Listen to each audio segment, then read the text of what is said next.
How many years have you lost to worry and procrastination? How many dreams have you delayed waiting for this perfect time that doesn't exist? And every time you silence that idea or you shrink your dream, you trade today for another year of waiting. It doesn't have to be that way. Give me 12 minutes and I'll show you how to stop waiting and how to start living. Step 1, identify the worry. You know what worry really does? It doesn't protect you. It doesn't prepare you. It paralyzes you. Worry steals your energy and delays your future. It tricks you into thinking that you are being a responsible adult and you're preparing for the worst case scenario. But the truth is, it doesn't prepare you. It keeps you stuck. It steals your energy. It robs you of the energy to create your future. Think about it. That book that you've been meaning to write, that is still sitting in the Word document with a blinking cursor because you're so worried nobody's going to read it. The sales call that you keep postponing because you're so worried that someone's going to say no. The idea that you wanted to launch, maybe an offer or a business that you wanted to start, that you've been holding back on because you're so worried that people won't value it. And so I know this trap so well because just a few years ago when I was still working as a dietitian, I had these great ideas to start my own side hustle, start a business, teach nutrition, and create this really impactful work in the world. And so I would sit at my desk at work and I would start outlining my programs and dreaming about what it could become. But every time I thought about starting and putting it out there, worry would creep in. What if people laugh at me? What if nobody signs up? What if they don't understand it? What if I look like a failure in front of my friends and family?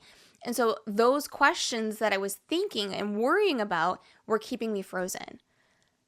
And so months would go by and then a full year, and the only thing that I had to show for it at the end of the year was a lot of stress, a lot of worry, and a lot of regret. That's what worry does. It doesn't stop the hard things from happening. It just guarantees that you get more of the same. You never move forward because the same life you had last year and the year before that is what you get today. That's why the first step is getting really clear about where you are worrying so you can have victory over worry in your life. So practice getting really good at identifying where worry is stealing your life. Look at the dreams and the projects that you keep delaying and then ask yourself, am I waiting because I need more information or am I waiting because I'm worried about a negative outcome?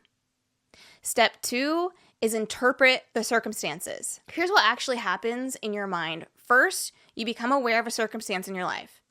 And then something happens, so you see it, you hear about it, you notice it. And so the circumstance itself is neutral. But the moment that you take it in and you see it in your life and you have an awareness around the circumstance, your brain is going to do something automatically. It is going to create meaning. And here's the catch. Every circumstance in your life has the potential to be viewed in one of two lights, positive or negative. And both can be true, but most of us don't even see both at once. We automatically see one side or the other. So we zoom in and that becomes our reality. Example, if you lose your job. So the negative light, you might see it as failure, rejection, proof that you were never good enough. Great, nobody's going to want to hire me now. Positive light, you might see it as freedom, a reset, an open door to finally pursue something that you actually want to do. Oh, I didn't like that job anyway. Something better's coming.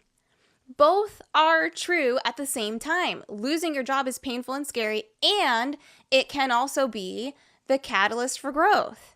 And so the circumstance is the same, but the way that you frame it dictates the reality you live in. And so if the frame and the meaning you give is the negative side, you will immediately feel discouraged, anxious, and stuck. You will feel very worried. If you focus on the positive side, you will immediately feel hopeful, energized, and ready to act. The circumstance didn't create the feeling, your thought about it did. And that thought then produces for you a belief. Focus on the positive and you create a belief that supports you. Focus on the negative and you create a belief that works against you. Here's what most people don't understand about worry. Worry is still believing something. When you are in worry, you are having a strong belief in an unfavorable outcome happening to you. It's literally like your brain is rehearsing the worst case scenario as if it's already true. And so that belief has just as much power to shape your actions as a positive one. So whether you move forward or whether you stay stuck has less to do with the circumstance and everything to do with which side of the circumstance you choose to believe. And the power of belief is this: what you choose to focus on determines the story you tell yourself, and that story determines whether you act or whether you stay stuck. Whatever thought you practice over and over and over again is the thought that eventually becomes your belief. And so if you repeatedly practice thoughts that are over here on the negative side of the circumstance, oh, I'm not ready, oh, I'll probably fail, oh, things never work out for me, that thought eventually becomes what you actually believe is true for you. Here's why that's so dangerous. And it's literally stealing your life.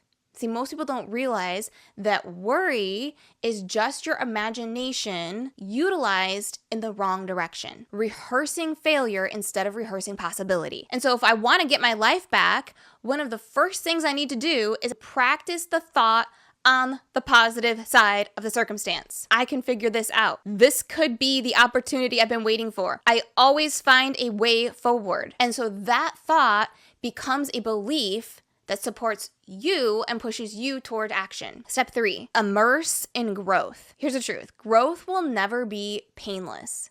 It always costs you something, whether it's time, energy, courage, even just the comfort of staying the same. It's going to cost you one of those things. Think about walking into a gym. If your goal is to build muscle when you go to the gym, you expect it to be hard. You expect it to feel uncomfortable. You walk in and you expect to see lots of heavy weights everywhere you look. You are not confused why there are no pillows. You are not shocked when tomorrow your muscles are sore and you can't walk straight. You understand that is part of growth. That's the whole point. The resistance is what makes you stronger. And so why is it in life, in other areas of growth, we act like something has gone wrong when success is not given to us the easy way? We act surprised when personal growth feels painful because we want it to be easy. We want to be able to get there and have it all just flow together and feel like ease and alignment and effortless. And when it's not, we second guess everything that we decided and we procrastinate. But in reality, we're procrastinating because we are stuck in step 1. We're stuck in worry. Our mind is literally saying, what if all this doesn't work? What if I fail? What if everyone in my life tells me, I told you so? And so it makes sense why we're procrastinating. Who wants to throw themselves into something they're already convinced won't work? Nobody. And so the next time you're procrastinating on doing something that you know is going to be a little painful, here's what I want you to realize. Procrastination is just worry in disguise. And this is where the pain equation comes in. I want you to think about the pain equation. The pain equation says the pain of growth is always lighter than the pain of regret. Growth stings in the moment, just like that workout that you do anyway, but regret gets heavier year after year after year after year. The longer you avoid the thing that you know you're meant to do, the more painful it gets. And so you have a choice to make. You can stay comfortable now and carry the long-term weight of regret, or you can lean into the short-term discomfort of growth and free yourself to move forward. Step 4, invest in you. What do I mean by that? I mean you have to see the value in you. No one is coming to choose you. For most of our lives, we have been trained to wait for the boss to give us the raise. Wait for a client to say yes. Wait for someone to validate our idea. Wait for that perfect timing that never comes. And so we're waiting while all of our life's opportunities slip away. But the truth is, you don't need permission from anyone. You don't need someone else to come choose you. You can invest in you. So you need to make a decision. What does decide mean? Well, the root of the word decide means to cut off. So that means that you're not dabbling, you are going all in. And when I first told my coworkers about my great idea I was going to go all in on, I'm going to start my own private practice, their reactions were not to throw a party. In fact, most of them doubted me. They told me they couldn't see this thing working. They thought I was being unrealistic. And while my husband didn't doubt me, he couldn't see the vision either because it wasn't his calling.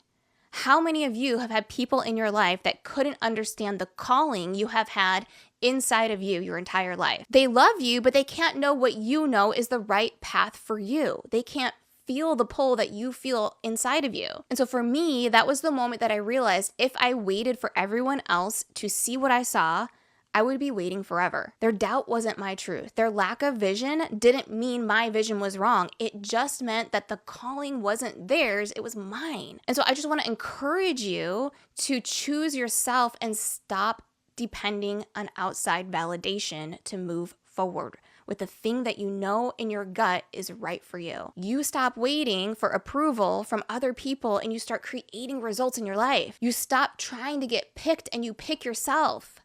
There will never be a perfect moment. There will never be a time when all of the uncertainty is completely gone and you never feel an ounce of fear, but you still have the power to say, today I choose me. No one else is coming to do this for you. Decide to go all in on you. Step 5, interrupt worry with freedom. Literally, you can just decide, I'm not going to worry anymore. From now on, when I feel myself tempted to worry, here's what I'm going to do. I'm going to replace that with a better thought. Example, instead of worrying, but what if it doesn't work? Ask yourself, how am I going to make this work? Like, how can I make this work?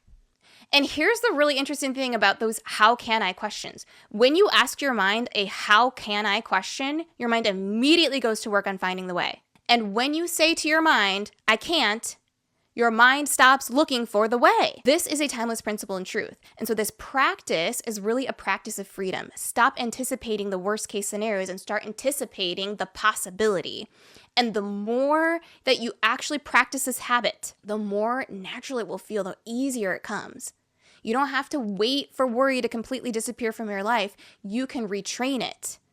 One thought at a time, one choice at a time. That's how you end worry and you move forward with freedom. If you'll practice these 5 things, you will get back years of your life that you have wasted on worry. And if you want to go deeper and if you want coaching, tools, and community to help you actually live this out every single day, that's why I built the Personal Power Collective. Inside this community, we do the work together, rewiring your beliefs, strengthening your focus, and stepping into the version of you who stops waiting and starts living. So if you're ready to stop giving away your power and finally go all in on you, join us at personalpower.com/trial or grab it in the link down below. I'll see you on the next one.